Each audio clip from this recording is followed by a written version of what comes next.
Hello, everyone. Megan, Tessa, and I decided to do our presentation on helicopters. First, we're going to talk about the history of the helicopter. Second, we're going to talk about modern day helicopter parts. Third, we're going to talk about modern day flight technology. And lastly, we're going to talk about a hybrid rigid wing aircraft. The history of the unmanned helicopter. The earliest recorded reference of vertical flight comes from China in 400 BC, which came from a children's toy which worked by using a rolling stick attached to a rotor. Releasing it would cause the toy to shoot upwards. In the 1480s, Leonardo da Vinci created a design called the aerial screw. In 1754, Lomonosov developed a similar model to the Chinese toy, which relied on a wound-up spring to produce the power. In 1861, inventor Gustave de Ponton de Amarcourt attempted to use a steam-powered model, but it failed to ever lift off the ground. But his attempt was important for two major reasons. He first coined the term helicopter, and he was also the first one to use aluminum for his aircraft design. In 1878, Inercio Florinini built an unmanned steam-powered machine that was able to get 40 feet off the ground and hovered for around 20 seconds. In 1885, Thomas Edison created a model by using an internal combustion engine. It eventually failed due to an explosion. From 1901 to 1905, John Boyle was able to make the internal combustion engine work.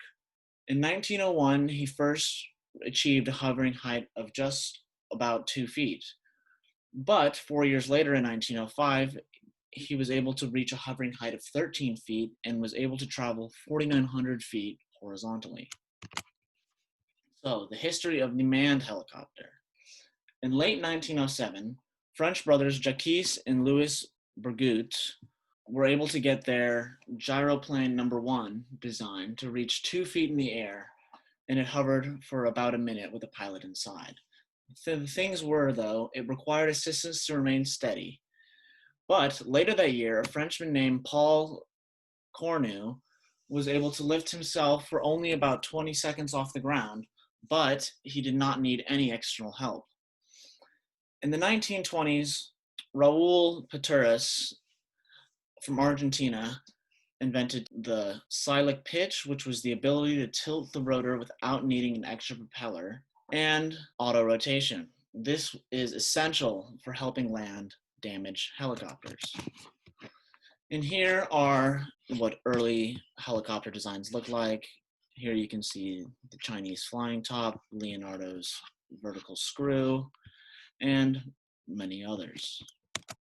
For rigid-winged aircrafts such as airplanes, airflow is constant over the wings, so Bernoulli's equation can be used to determine the force of lift that is needed for specific planes. To calculate the force of lift on a helicopter or rotor aircraft, an integral version of Bernoulli's equation must be used because the airflow is different at different points along the blades of the rotor. In this case, velocity is a function of the rotor's radius. The velocity of the air over the blades changes as the radius of the blades change. Air travels faster over the blades towards the center of the rotor and moves slower towards the ends of the rotor blades. Tilt-rotor aircraft are machines that combine the capabilities of both airplanes and helicopters. This allows for them to travel with the speed and range of a plane, but also have the maneuverability of a helicopter across multiple planes of motion. Tilt-rotor aircrafts, such as the V-22 Osprey, are designed in such a way that allows them to take advantage of the best parts of both planes and helicopters. The rigid wings and thrust produced by the engines of planes increase the speed of travel and the range that can be traveled, while the rotors of helicopters aid in maneuverability in the longitudinal, lateral, and vertical planes of motion. This results in the Osprey having a max speed of 306 miles per hour, and a travel range of 990 miles. These aircrafts are also capable of vertical takeoff and landing, which means that they do not have to rely on the use of a landing strip. This mechanism of takeoff is also what makes it possible for the Osprey to hover in one spot by creating lift without forward propulsion. Once it is in the air, the Osprey is able to transition between three different modes during flight based on the position of the rotors and the nacelles. The nacelles are the casings at the end of each of the aircraft's wings that house the two individual 6,150 horsepower engines. In airplane mode, the nacelles are kept at a 0-degree angle. Lift is created by the forward propulsion of the plane, causing high-pressure air to move under and low-pressure air to move over the 84-foot rigid wings.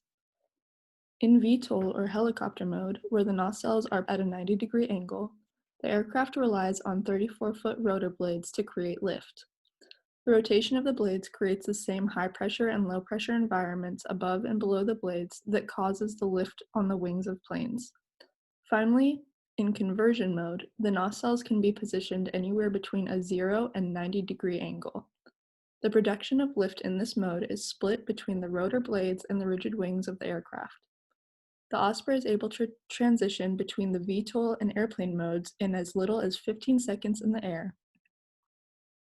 The V-22 Osprey has had a recent history of fatal crashes during training accidents and missions, but these accidents have led to increased safety measures aboard the aircraft. Almost all the systems aboard the Osprey are redundant systems, meaning that if one system stops working, there is a backup that can take over and ensure either a safe landing or continued flight. The Osprey also relies on fly-by-wire systems. When the pilot moves the controls, the movement is converted to digital signals that go to a computer, which makes the necessary changes. In another effort to increase safety, the engines located in the nacelles on the ends of each wing are connected by a drive shaft. The drive shaft connects both engines to both rotors, making it so that if one engine fails, the rotor will still receive power from the other engine, preventing a crash and allowing for the flight to be carried out. The increased capabilities of the Osprey increases its usefulness in a variety of different situations. Its ability to hover like a helicopter make it perfect for search and rescue missions both at sea and on land. Its speed also makes it a good option for medium-range assault missions performed by the armed forces. In missions such as these, speed can be extremely important, as well as being able to land and take off quickly. Finally, the Osprey is useful in situations such as long-range missions or personnel transportation because of its greater range of travel and increased landing and in-flight maneuverability. This video shows the active transition from VTOL mode to airplane mode during the flight of a V-22 Osprey.